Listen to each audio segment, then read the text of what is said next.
Machiegni nyako RAMOGI weche manyien mag kagi kacha nyinga Ochieng Emmanuel obro chaka achiel kachiel doho mamalo chungo piny owacho kelo e pacho ka chiemo medie nyinyo ma otisi ni GMO. Jang'ad buche Mugure Thande ne ogolo chik no e bura mano chwale nyime kod riwruok mar Kenyan Peasant League ka ginonjone piny owacho to kod jatend migawo mar pur kod pith. Doho ogolo chik mondo ng'eto no chwal ne jogo madonjnegi motelo ne tumo bura no tarik 15 dwe manyien. Kenyan Peasants ne omolo e doho ka gikwedo okang' ma jatend migepe mane ogolo kum e wi chiemo ma omedie nyinyo.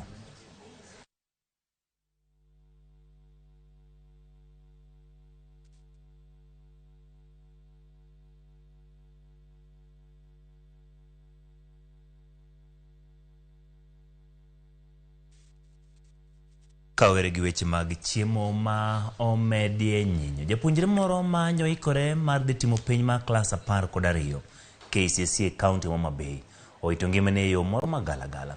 Thuolo machuok bang' konyore kar od thieth maduong' ma Homa Bay okinyi ma kawuono.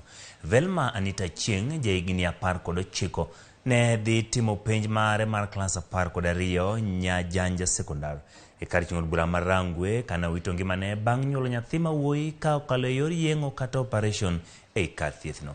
Ka familia mare to seo mokalo jochiw thieth matiyo od thieth maduong' ma Homa Bay kuom yulo e tich gino magitudo gi tho mar japuonjreno. Jatatije od thieth maduong' ma Homa Bay Laktar Peter Ogolo okoni japuonjreno ne owito ngimane bang' ka ne osekonyore e yo makare.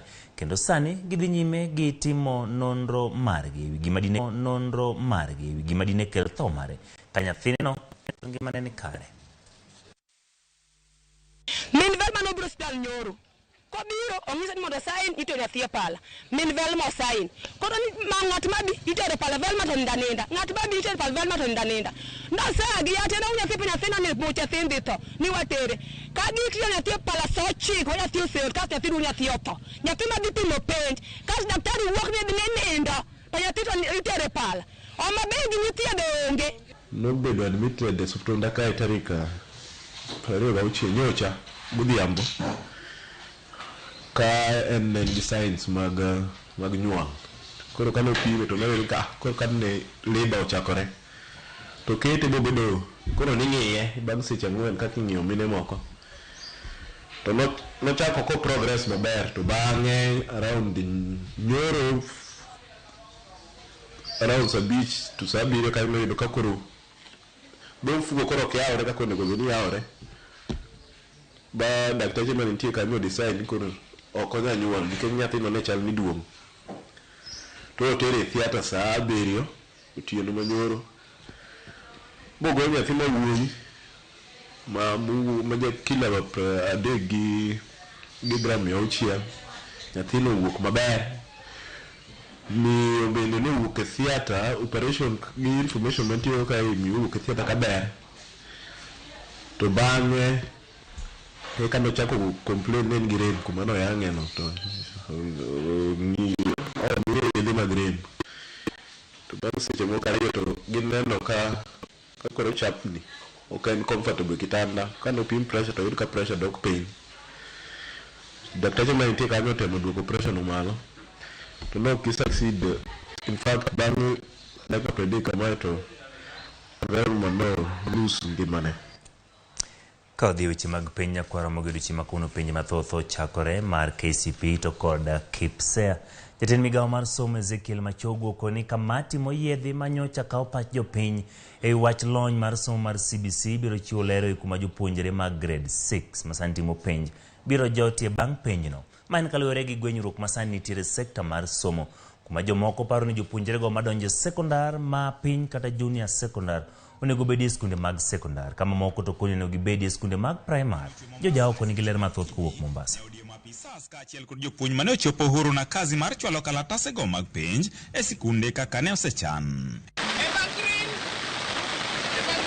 We have been able to put the necessary measures in place and I assure you that there will be no cheating because this particular time we have personal accountability at the individual level from the center manager to the security personnel, the supervisors and the invigilators. So we will make sure that there is no cheating of any kind in any of our schools. E kuonde ma apaya ok beyo to kod kuonde mamoko ma koth kidek rocho chenro mag chwalo penj mag kalatasego mag klas 8 kod grade 6, jatend migawo no koni giketo thenge ndeke mag kalapapla mar neno ni jopuonjre duto yudo penje seche mowinjore.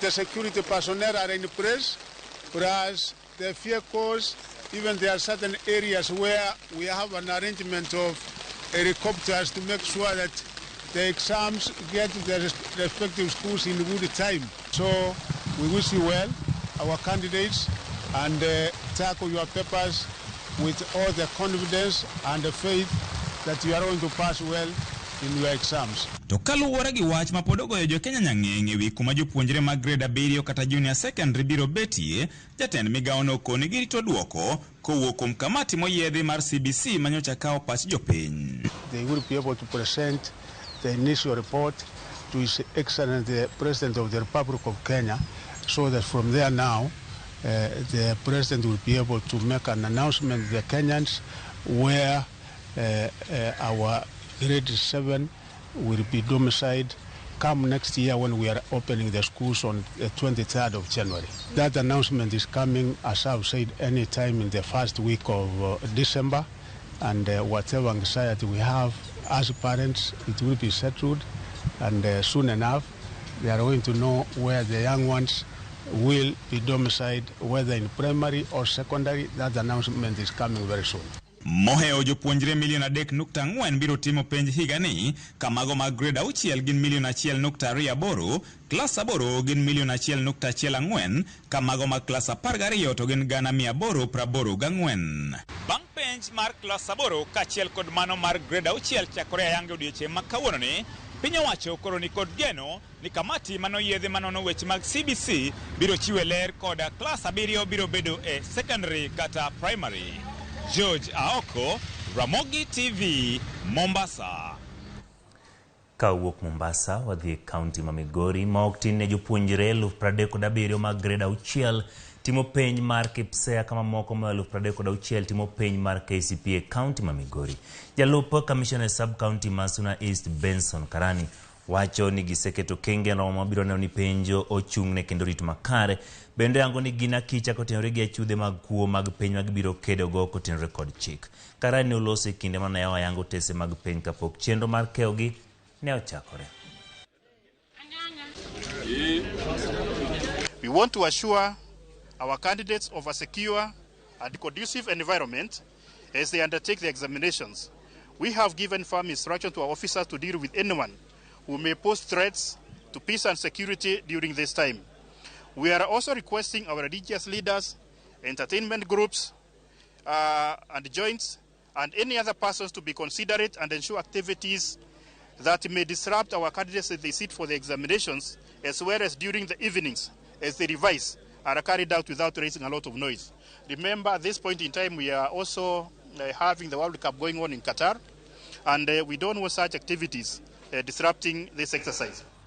Kawuok County ma Migori wadhi County ma Siaya, chenro mag keyo tese mag penj mag jo grade 6 kod klas 8 no chakore makare County ma Siaya. Chenro mag yawo tese mag penj ne obagi apisi mar Commissioner e County no Jim Njoka kapok ne okegi kuonde timo penj mabiro neno ka jopuonjre ma ok tin 1018 timogi, ka Njoka ne yango ni weche mag arita kwe oseketi makare ka ugolo siem ne jogo manigi chenro mar rocho kod kwalo penj ni biro kawnegi okenge mag chik. Oyango ni japuonjre achiel e county no ema timo penje kar thieth Masiari Farol bang'e do masira kama chielo timo penje kar twech ka Jim Njoka en commissioner county no. Teachers, center managers, supervisors, and all stakeholders have been properly briefed, meaning everybody knows their role.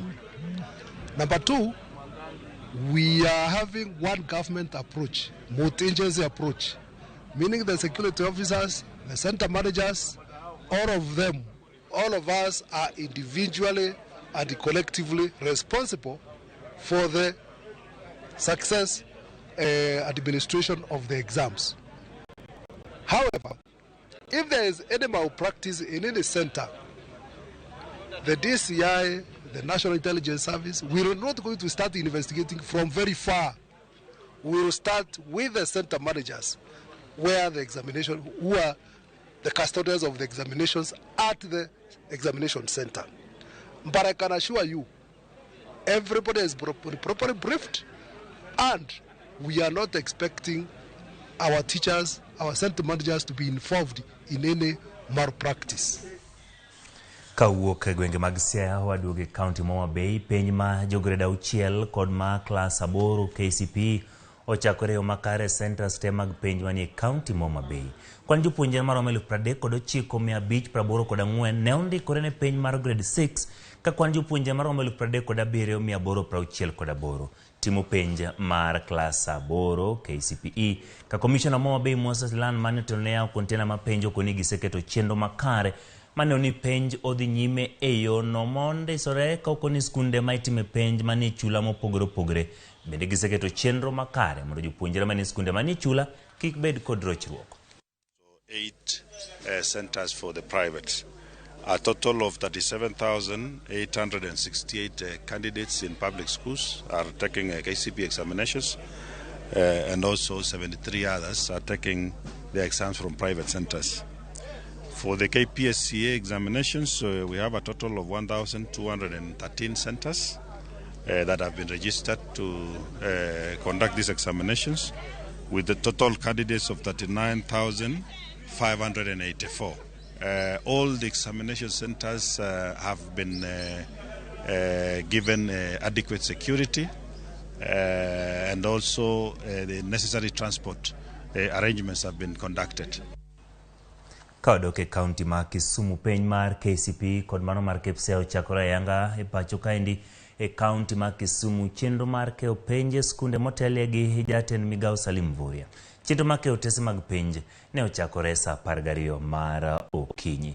Kaka wuono e tesende moting'o container boro mantie county no ka Kisumu Central chenro notelie gi jatend migao no Salim Mvurya. Bang'e jatend migao no limo skund primar Mama Seno gas. Twak jo fombo no wacho ni ikro timbe makare kendo penj bende orite makare higani ka kwan jopuonjre mondikre ne penj mar KCPE county ma Kisumu gin 205,593. Confirming the integrity of the exam at the container, and we are here now at Maseno Mixed Primary School. We have also been to Maseno Girls, and I want to confirm that the integrity of the exam is very, very intact. The education officials, the multi-agency team have done a very good job. As a government, we have decided today we dispatch cabinet secretaries to various parts of the regions. So my colleagues are in the other regions. I'm here today, and I just want to confirm that whatever has been prepared in terms of the exam,